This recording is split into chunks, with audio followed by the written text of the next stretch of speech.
Salam xanımlar, necəsiz? Bugün evdə özüm üçün dönər hazırlayıram.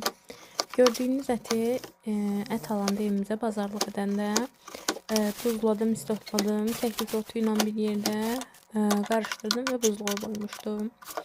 Yəni bu tam o super bir şey alınmır, amma çox dadlıydı. Görünüşdə yəni çox qəşəng görünməsə də.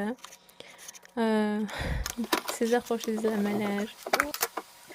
Biz olduğumuz ərazidə xanımlar heç bir şey yoxdur. Nə mağaza, nə restoran, nə bir şey.